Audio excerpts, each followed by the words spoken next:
Hello, everyone. Today we will talk about the non-runtime memory technology.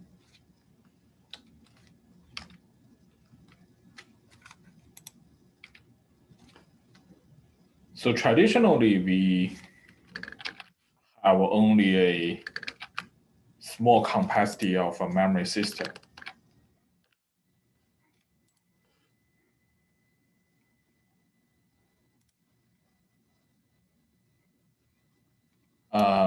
You can use those memory technology to, sorry.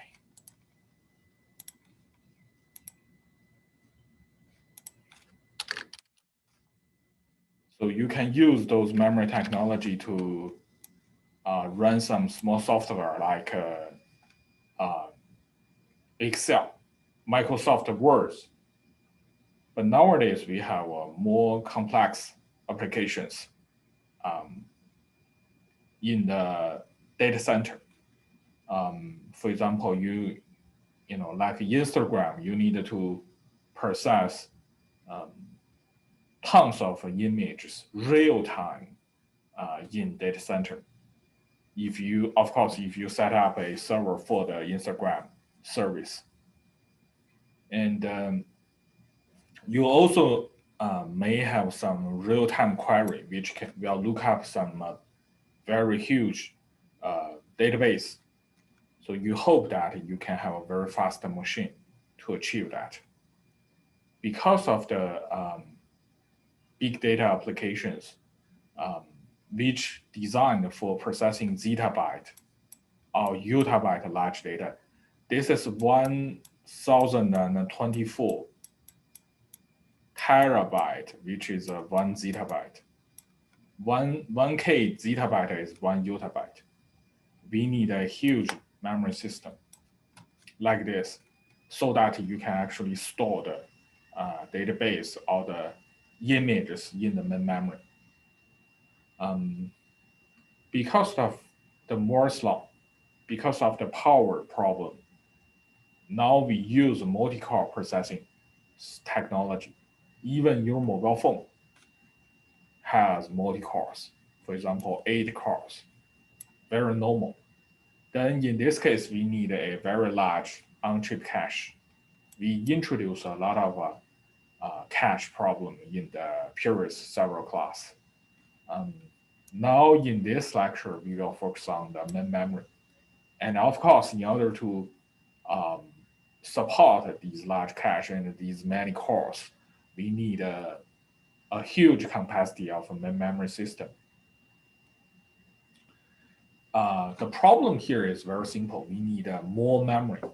Now, I think everybody is using 4 gigabyte or 1 gigabyte or 8 gigabyte. Increasing this capacity means you need to integrate more cells or transistors on the same chip, like this is a chip. More transistor means you need a larger chip area. We introduced this yield problem before. Here, I would like to remind you, if you have a larger area, then probably you have more defects.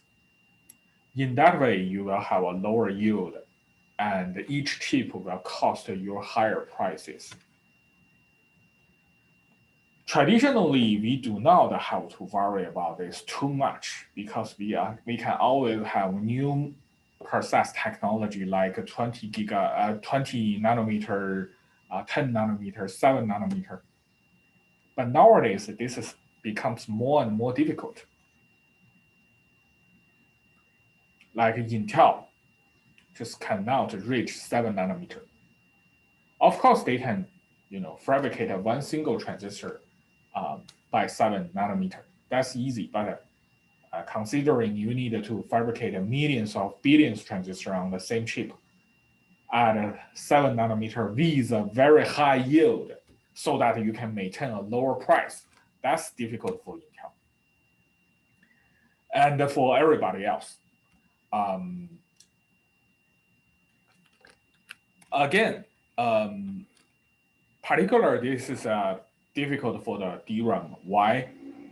because of the poor scalability of DRAM cell. We studied this DRAM cell in previous lecture. So we have a access transistor here and a capacitor here. We store some charges in this capacitor to indicate whether it's a 0 or 1. By turning this access transistor on and off, we can access this capacitor. So if everything in this cell can be made into a smaller size, this cell is a scalable. So if this is the case, if we can change the transistor into a smaller size, this cell is a scalable. Scalable means we can make the cell smaller at each process technology.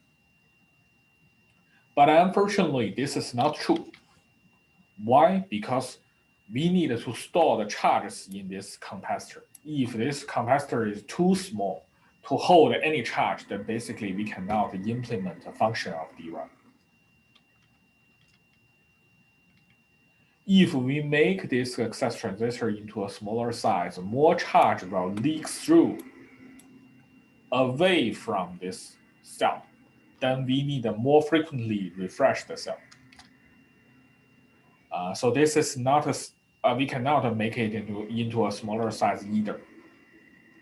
The DRAM scaling beyond 22 nanometer is very challenging. Now I think we have a 7 nanometer DRAM now. So now, because each DRAM cell cannot be made into a smaller size, even we have a new technology, the DRAM chip does not necessarily reduce its size. And this is what's happening right now. So now we can make the chip into a smaller size, but now it's not smaller anymore. Besides of the size problem, no matter data center or your mobile phone are using DRAM, and DRAM consume more and more power in these systems. Particularly, 18% power is consumed by the DRAM. For your mobile phone, even your mobile phone is idle. You don't use your mobile phone. You still need to pay power in refreshing the DRAM. Otherwise, your data will be lost forever. Nobody wants to build a dedicated nuclear plant for a data center. Actually, people are doing this, although nobody wants to do this. And nobody wants to bring a bunch of batteries with them to support only one smartphone. Actually, people are also doing this because people have some advanced charger or something to support their mobile phone. Particularly if they heavily use their mobile phone to play games or watch videos. So the problem is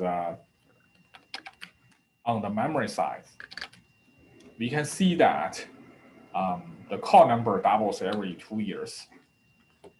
DRAM capacity doubles every 5 years. So clearly there is a gap.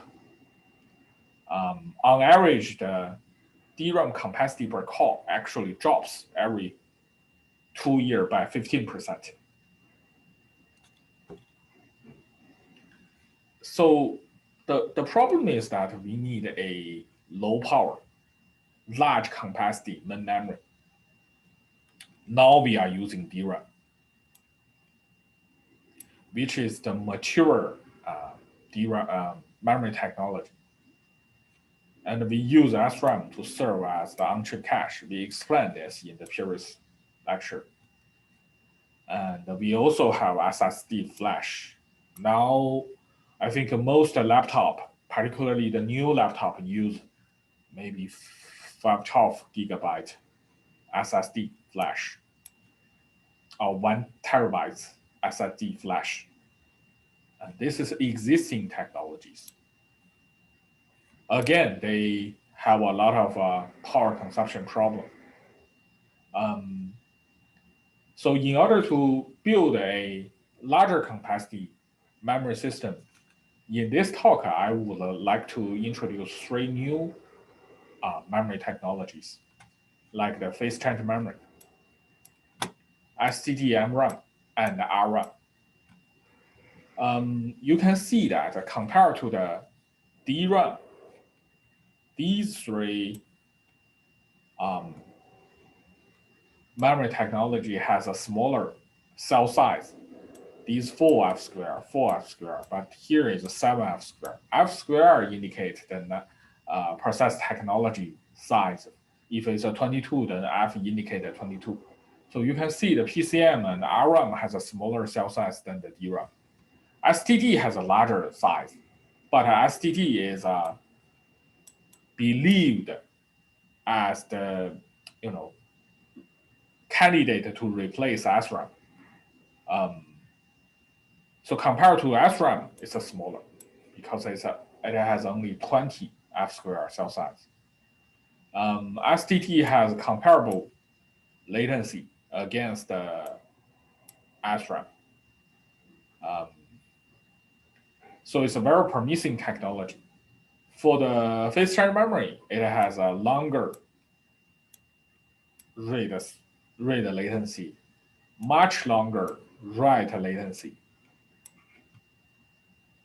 And the good news is by smaller cell size, we can have a larger capacity of phase change memory. And it has also smaller power consumption compared to the DRAM.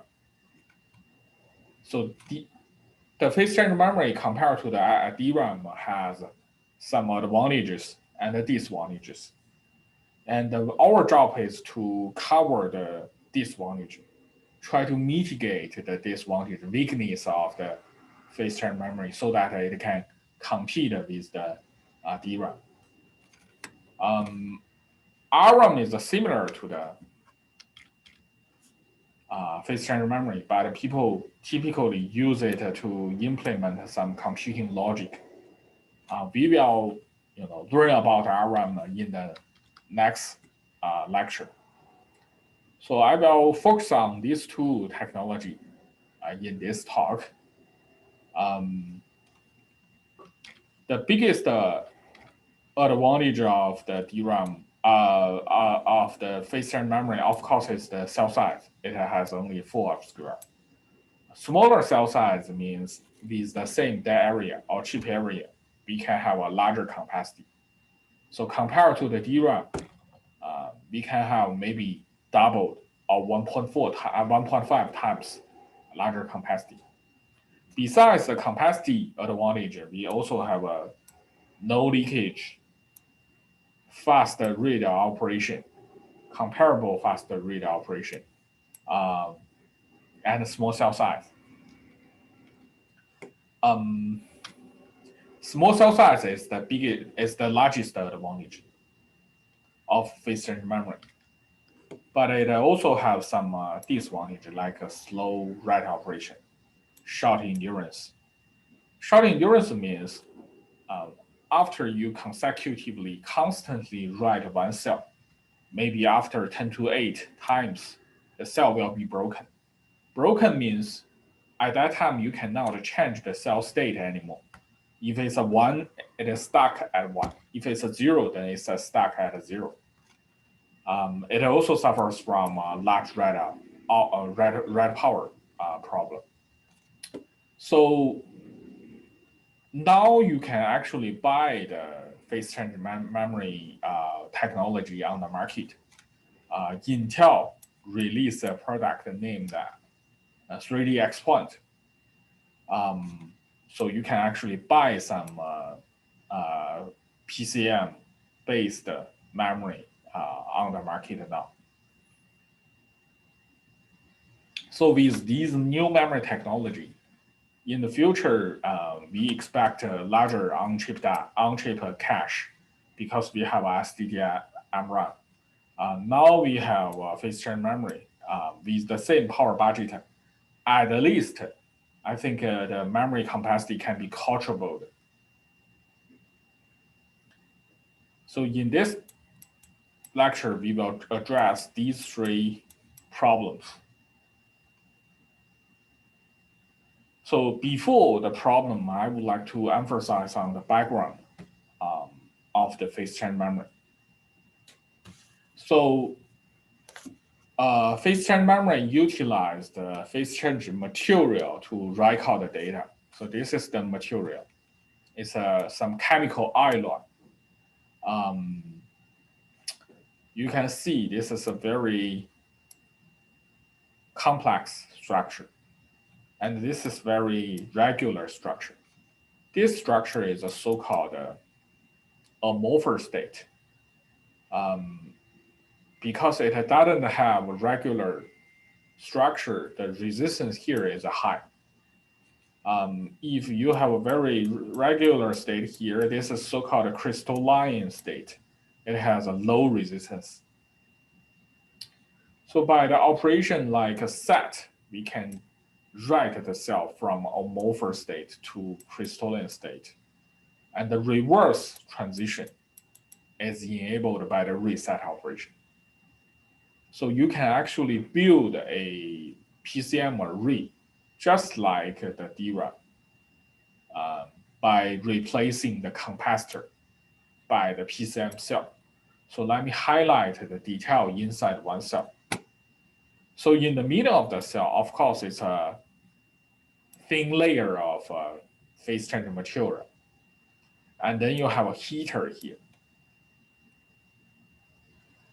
By a long duration, but a small amplitude current, we can program the cell into crystalline state, which has a very regular cell structure. So this is crystalline state. By a short duration, but a large amplitude current, we can program cell into a amorphous state. So it has a high resistance.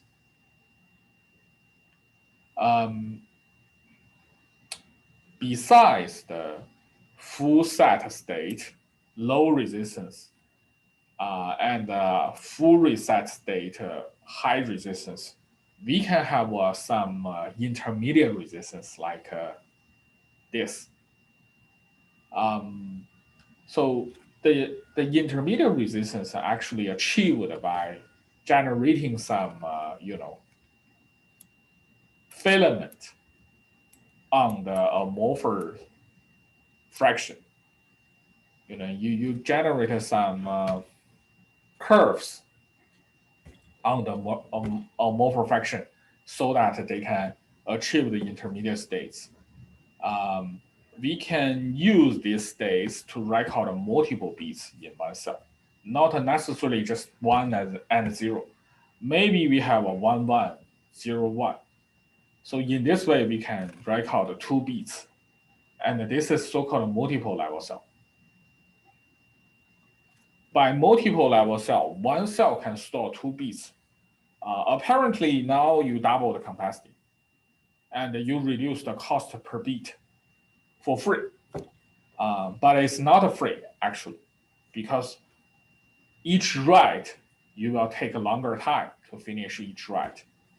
And you need a larger power to write each cell. And also, each cell receive more damage in each write. So it has a shorter endurance. If you use your cell as a single level cell, just 2 states, it can tolerate 10 to 8 writes. Now it can only tolerate 10 to 5 because you use them as a multiple level cell. Because of the phase change material, the PCM cell also have some unique features, like the non-deterministic write. Non-deterministic write means sometimes when you write the cell, it takes you maybe 10 nanoseconds to finish one write. But sometimes you need 20 nanoseconds to write the same value into the same cell. So the write latency has a lot of variation. This is because of the material fluctuation. So you will have some tellurium, germanium, and antimony in the cell. So they are distributed in the cell not uniformly. Some portion has more germanium, some portion has more tellurium, other has more antimony. So if the growth path of the crystalline filaments has more antimony, then the growth can be faster. And of course, the growth is random. Of the crystalline filaments is totally random.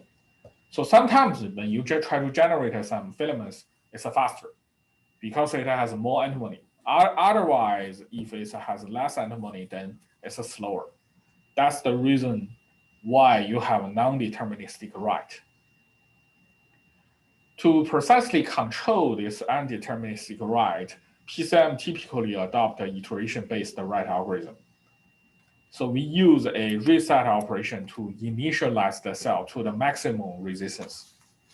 And then we do sets to reduce the resistance to your target resistance.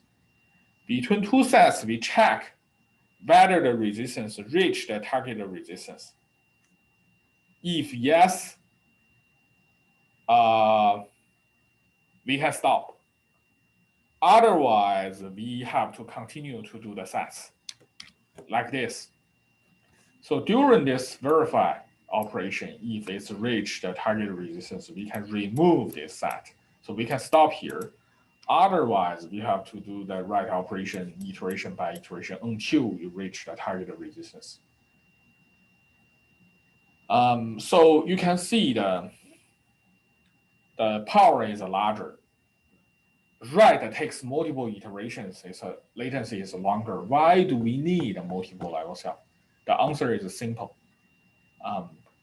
This figure shows the memory price per megabytes, historical memory price per megabytes. You can see with the advancing of the time, we need a cheaper memory. We need a lower cost memory. And the multiple level cell is the easiest way and the most straightforward way to reduce this price. Then we have to handle this long write endurance, short cell endurance, and the large write power problem. The first problem is a long write latency. We need multiple iterations to finish one write operation on one cell. That's slow.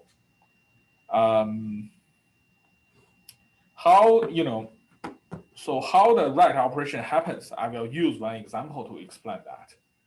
So you can see, this is one write operation. We want to write this data into this cell. And the cell, of course, has some data, has some content. In order to reduce the power consumption and prolong the write endurance of each cell, we need to compare the written data and the data inside the cell already. So by a read operation, we read this content out and compare against the data you want to write. If the cell has the same data as the data you want to write, then you don't have to perform the write operation anymore. You just stop there. In this way, you can save a lot of energy and power. In this example, only this cell has the same content. So we need to do 4 write operations on these 4 cells. The first step is to do a reset operation. We do a reset operation to initialize the cell. And then we do sets. So you can find that some cells stop earlier. Why? Because the growth path of this cell, the growth path of the crystalline filaments in this cell has more antimony, then the write operation is faster. But other cells may cost you longer time, more iterations. So in this example, we can see if we can, eliminate this cell, then the write operation can be faster. And we call these slow cells, difficult to write cell. So when we have some data needed to write, when we do the write, we have some difficult to write cells. In this example, the cell 2 is the difficult to write cell. Then we propose a technique named the write truncation to cover this difficult to write cell. So we can treat, we talked about this ECC before. ECC is originally designed to correct some errors because of the radiation. Now we intentionally generate some errors. We treat these difficult to write cell as the error cell. Then we can use the ECC to cover the cell so that we don't have to finish the entire write operation. We can stop in the middle of the write. In this way, we can reduce the write latency. Now, if the ECC can cover all the errors now, we can stop the write operation immediately. Because the growth path of the crystalline filaments is totally random, sometimes another cell will become difficult to write cell like the 126. It doesn't matter, the ECC can also cover it because the ECC here can cover all the cells here now. And sometimes the ECC itself will become difficult to write cell, but it still doesn't matter because the ECC can cover all these cells, can cover itself. Sometimes if we have very bad luck, then we have too difficult to write cell. At that time, we have to wait until one cell finishes write. We can treat the most difficult to write cell as the error. Because we have a very lightweight ECC, which can cover only one error. So by this write truncation, we reduce the latency by 60%. I'm sorry, 46%. We improve the performance by 18%. And of course, you can modify the ECC to allocate more bits to the ECC so that the ECC maybe can only cover 2 errors. But this is totally your design choices. The second problem is multiple level cell, short endurance problem. Some device level work found that the cell endurance is actually inversely proportional to the reset energy.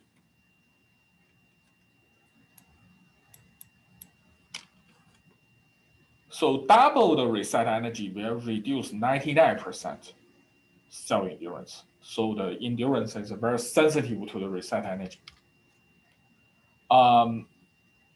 And I would like to remind you the right algorithm. First, we do a reset operation here to initialize the cell to its maximum resistance. So for the single level cell, the maximum resistance of single level cell may only cost 100K ohm. So the maximum resistance is smaller. For multiple level cell, in order to tolerate more states here, we need a 100 mega ohm maximum resistance. Then this is larger. Larger resistance means we need a larger reset pulse, which generate a larger reset energy. That's the reason why multiple level cell has a shorter endurance compared to the single level cell, because of this figure. So clearly we have a trade-off here. To have a larger capacity, we can use 2-bit multiple level cell. We have more resistance here. We have a larger maximum resistance, but the endurance is shorter. We can also have a single level cell design, which has a long endurance, but we only have a 50% capacity. So this is a trade-off between the capacity and the endurance. So in order to fully explore this design space exploration, design space trade-off. In order to fully exploit this trade-off, we propose a triple level cell. We let a cell has only 3 resistance states here. In this way, compared to the multiple level cell, we reduce a resistance states. So in this way, we can have a longer endurance, but compared to single level cell, we have one extra state, which potentially can help us to record more beats, but we sacrifice some endurance. Unfortunately, by single triple level cell, that's impossible for us to record 2 beats. 3 states can only record 1 beat, because your record n beat need 2 to n states. We only have 3 here, so it's still 1 beat here. Although we have 1 extra state, we cannot use them. Then we use 2 triple level cell to store 3 beats. In order to store 3 beats, we need 8 resistance states. 2 triple level cell has 9 resistance states. So this is enough. We can easily create a truth table to do the recording. So if the first cell stores 00, the second cell stores 00, then the 3 bits are all zeros. If the first cell stores 10, the second cell store another 10, it's a 100. So by looking at this table, we can easily understand what's the 3 bits. So now in the memory system, we have 3 types of cell: single level cell, 2-bit multiple level cell, and 3 triple level cell. We apply the compression to manage these cells. The compression is a software level optimization which can help you to reduce the size of your data. For example, if you have an image, then you can compress it. It will reduce the size of your image. We apply the compression on each memory line. Each memory line has only 256 cells. Each cell can store 2 bits. Then we can store 512 bits in these many cells. When we apply the frequent pattern compression, of course, different memory line can be compressed into different sizes.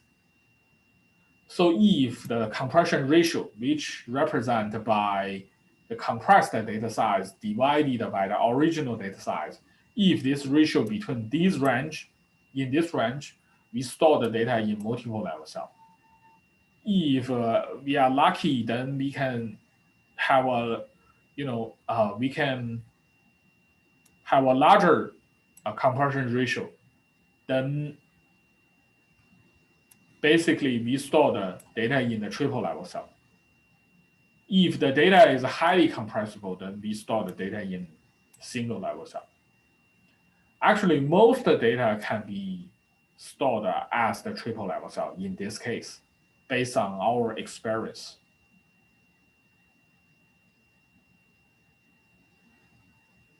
So what we care about is the ratio between 75% range. In order to store this 75% ratio compressed data, we have multiple choices. The first one is just write them into multiple level cell. And then we can rotate the data in the cell so that we can maintain each cell is evenly written. So in this way, we improve the lifetime by 30% approximately. Because again, we always let 30% cell have a rest, then the entire memory line's lifetime can be improved by 30%. We can also rewrite this 25% cell compress the data as single level cell. In this way, we can have a 50% multiple level cell, another 50 as a single level cell. In this way, the multiple level cell will be broken first. So we improve the lifetime by 100%. We just double the lifetime. So eventually, we can also store the data in triple level cell. Each triple level cell compared to the multiple level cell can improve the lifetime by 32 times. By the triple level cell technique, we can reduce the power consumption by 16%. We improve the lifetime by 32 times. So this is the right operation of the PCM. Now we have a very low VDD because of the process technology scaling. The VDD is only 1.8 volt, but the reset require 5 volt, set requires 3 volt. Both are higher than this VDD. In order to provide such large VDD, we need a charge pump to charge the voltage from the VDD to the target set voltage or reset voltage. And this is one charge pump component. The charge pump includes multiple stages like this. Each stage can elevate the output voltage here a little bit in this way.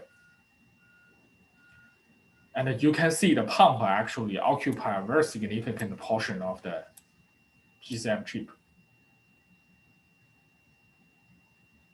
So we defined the output power here at high voltage as the useful power. We will actually use this power to write the cell. And we define the total power, the input power as the total power we get from the power source. So the difference between them is the overhead, is the power we didn't use in the actually write, which are also wasted power. The wasted power is the parasitic power and the leakage power. Because of these large transistors and wide capacitors, we will have some power overhead here.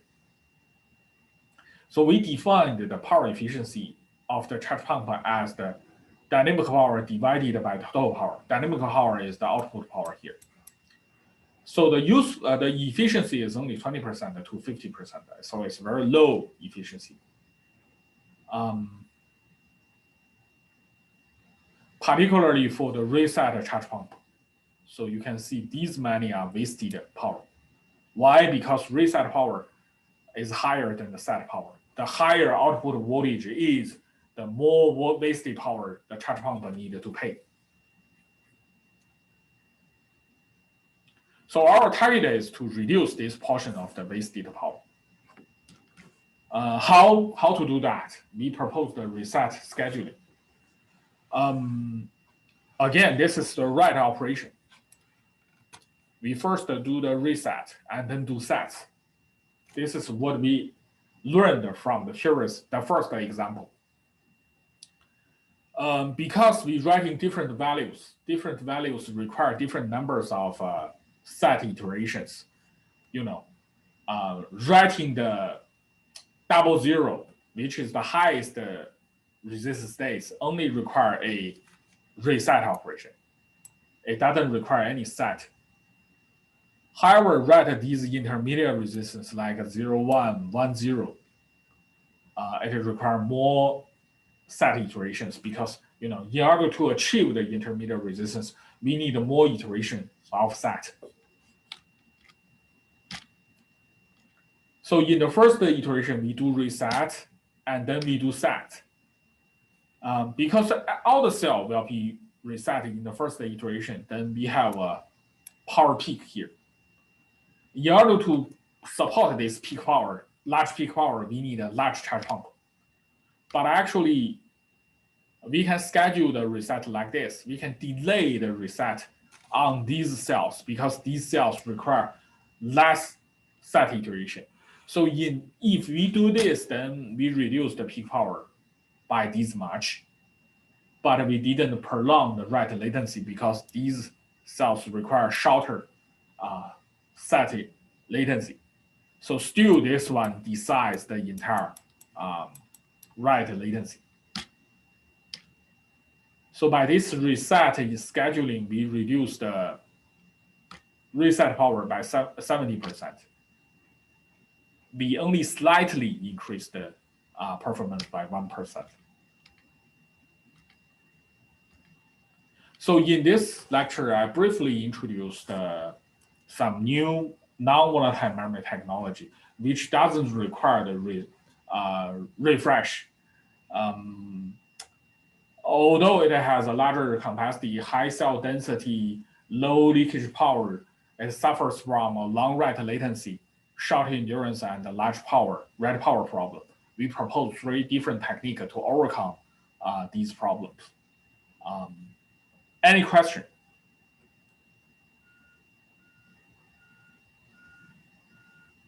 So if you have any question, please write an email to me. And if no question, we can stop today. Thank you very much.